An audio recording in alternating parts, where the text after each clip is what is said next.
So UFC Fight Night Dawson first screen just wrapped up. We'll be going over the whole card, giving my reaction and breakdown of every single fight that happened, and I'll review my picks at the end of the video. It was a pretty average card. Look, the prelims were pretty mid. The prelims weren't too good, but the main card ended up being really fun. So we're gonna probably just skim through these prelims because they were dead, and I did terrible on picks in the prelims. But then things livened up sort of in the main card. So. We'll start off Montana De La Rosa versus JJ Aldrich. Um, Aldrich got a unanimous decision win. She just kind of outstruck Montana De La Rosa. I thought it would be the opposite. I thought Montana would just be more technically skilled and just kind of win across the distance, but I was wrong. So JJ Aldrich got a clean UD win. It was relatively close to start off the card, but a pretty average fight. The next fight, Jonny Munhoz Jr. versus Aoriquileng. I picked Munhoz, so I got another one wrong.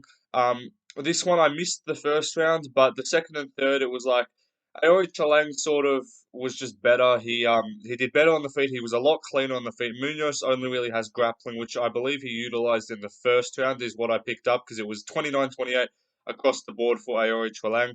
But yeah, Munhoz just wasn't able to get the fight to the ground, which is where he needed it to be to win. I did think he was going to win. I thought he was going to kind of stay out of danger, and then I thought Aoriquileng was going to kind of tire out and he was going to come on strong, but I got that one wrong.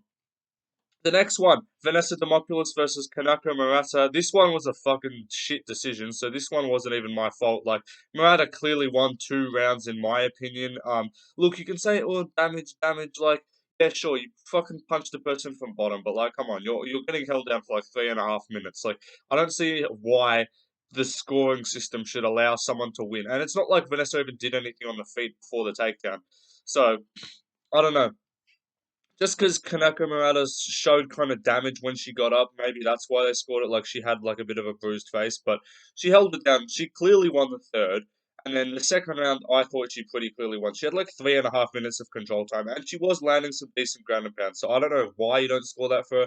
Every single judge gave it to Demopulous. So it's really weird how they're subjectively like choosing when to implement the damage trumps all scoring system and when they also just favour grappling. Because there's some fights where they just give you rounds for grappling control, but then sometimes they actually choose to score in favour of damage. So that's pretty interesting.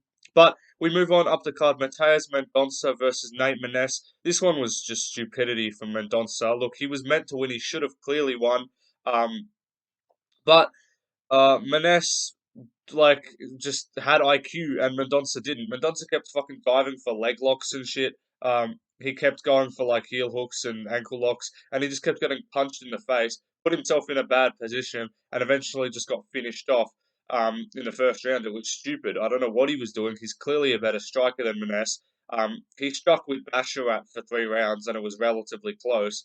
But no, he just wants to grapple with the guy whose only advantage is grappling. So dumb decision making from Mendonca cost me that pick there. Um, but we move on. Karolina Kowalkeiwicz versus Diana Belbita. I started off 0-4, but I finally got one right. I picked Karolina Kowalkeiwicz to win a 29-28, 30-27 decision. She got it done, 30-27, pretty clean. You probably could have given the first round to Diana Belbita, like she did pretty solid in that first round, but um, Karolina just came on with the sort of veteran skill. She knew what she was doing later on. She was landing combos, finding the range, finding her shots as the fight went on. And she pretty cleanly just won a decision over Diana Belbita. Which is unfortunate because Belbita's hot. We need more like attractive women's fighters in the sport. There's not many of them. But that was that fight. Carolina won pretty clearly.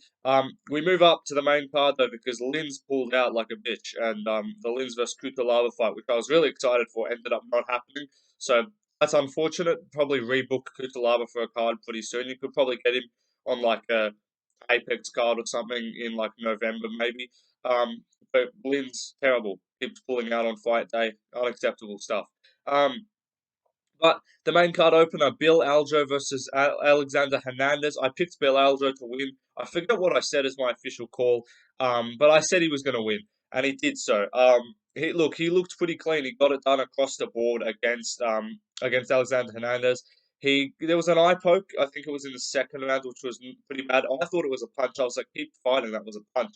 But it turns out it actually was a thumb. The angle that it was at made it look like, because he had his like hand closed, but his thumb was out, so it kind of thumbed him in the eye. Um, and that was not good. But Hernandez started doing decent in the second. So Algeo clearly won the first. He looked really good at range, kind of holding the range, not getting tagged too much. Then in the second round, after the eye poke, Hernandez was doing a bit better. He started putting on the pressure, but then he got dropped with a big shot. And then after that, it was pretty much all Bill Algeo. Won the fight cleanly. Good stuff from him. He called out a bunch of people. Billy Quarantillo's accepted to fight him, so that'll probably be the fight that gets made. I reckon December is what they said. So good stuff from Bill Algeo. Got me another pick right. So I moved to 2-4. Incredible stuff. Next fight on the card, Drew Dober versus Rick Glenn. This one was just funny to watch. Drew Dober, look, I had a worry. I was like, maybe he'll let Rick Glenn win. Maybe he's going to be sympathetic and he doesn't want to beat up a fellow hardworking American citizen like himself. And I thought he was going to get that Matt Favola treatment from Rick Glenn, but he didn't. He put that pepper on him, and he got him away in the first round violently. It was a mismatch. We knew skill wise, obviously, Dober had all the advantages, but the joke was sort of pick Glenn because Dober's white, or sorry, Rick Glenn's white. But Drew Dober must have been visualizing some melanin on the skin of Rick Glenn as he finished him off there. Good stuff from him. Look forward to seeing him go in the future. And obviously, after the result of this fucking main event, Dober could be like a ranked level fighter. Like this sport makes no sense. But anyway, moving on. Joaquin Buckley versus Alex Morono. Look, I wasn't impressed with Buckley in the first two rounds. He was swinging crazy. He was missing his shots. He didn't look good at all. But in the third round, he really put it on him. He really found the shots better. He was landing a lot more effectively on Morono. He was hurting him bad. And he went the distance. I wanted to see a finish because he had Morono rocked. So I was like, surely you finish this fight. Come on. But he didn't. So he kept it going. Got to a decision 30-26. One judge scored it. The other two scored a 30-27. Pretty solid performance, but you can't be that open. Like, he was swinging and leaving himself open. And you just can't be that open against the better counter strikers at welterweight. Like, he's not a ranked level fighter right now. He's not even close. He would lose to like Jake Matthews or something like that, in my opinion. Just guys that can actually counter strike effectively and find straight punches. Because Morono he fights like his settings are all put on default, and he's just got no increased stats. He's just like stands there. That's how Morono fights. So that's not the most impressive winner. Like, Morono and Fiallo aren't the best fighters. Morono's decent, but regardless, good stuff from Buckley. He looked pretty solid. Definitely looked better in the third round. We move on to the co-main event. Joe Pyfer versus Abdul Razak Al Hassan. Joe Pyfer won this. He looked really good. He got an arm triangle in the second round, which was very impressive to see. In the first round, he won pretty clearly. He was outstriking him. He got a rapid takedown really early on. He looked really good physically with the grappling. The striking as well was pretty impressive. In the second round, Abdul, on the advice of his coaches, started going to the calf kick, which was landing pretty effectively. But then he got a massive takedown. Like, he absolutely just picked him up, slammed him. The takedowns in this fight from Pyfer were sick.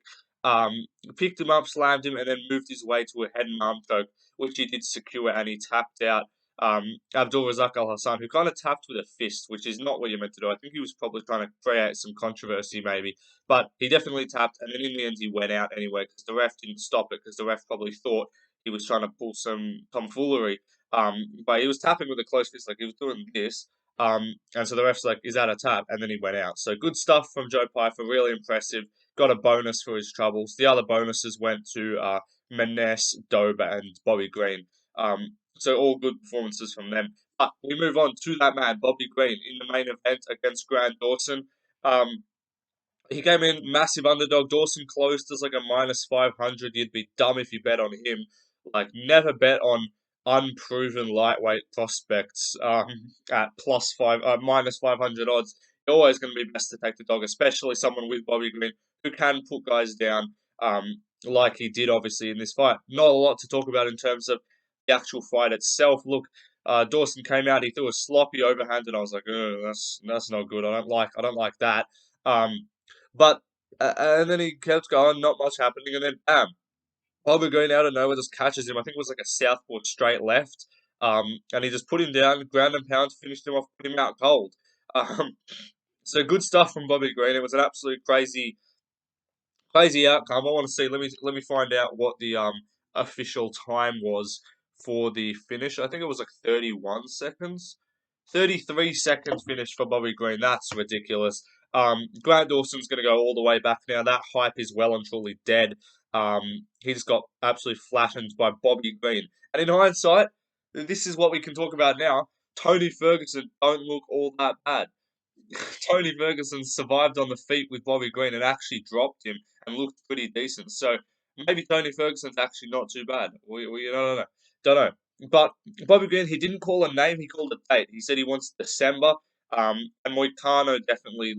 Moicano said he wants to fight December. He said, Bobby Green, you're easy money. So that probably could end up being the fight that gets made, maybe on the prelims of that pay per view.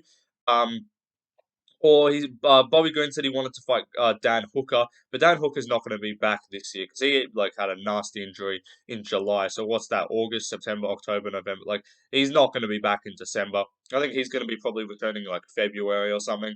For Dan Hooker or January, maybe on the Volkanovski card. But maybe Moicano versus Bobby Green is what we're going to see next.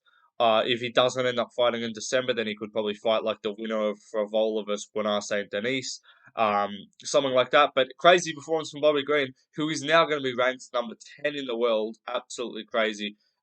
Just how you could go from literally being a fighter, like he's just a veteran, no name, to just come in, get this guy a win, just so he's got a good name on his resume, and then you just KO him in 33 seconds. Like, it's crazy to see from Bobby Green. Really good stuff from him, though. Happy for it. Look, Grant Dawson, not an entertaining fight, not like a super high level, like, fun prospect that anyone's invested in. So I'm kind of glad this happened. It opens the door for more fun matchups with Bobby Green, who could probably lose to a bunch of unranked guys, too, and definitely provides the opportunity for guys to make their way into the top 15. So yeah, Bobby Green, I'd like to see a Moicano or a Dan Hooker fight next, or maybe Buenos Saint Denis if he beats Matt Favola. Those are the kind of fights I want to see next. And also, Drew Dober, the big bear, maybe he should be ranked a lightweight now. Maybe tuck him in that number 15 spot, because that loss to that win over Bobby Green's aging pretty well right now. So good stuff from Bobby Green, though. Good stuff from all the guys winners on this card. I did pretty shit on picks. I went 5-5. So that was shocking. I wish Kudalaba had fought because he would have won. But I'll see you in the next video. Peace out.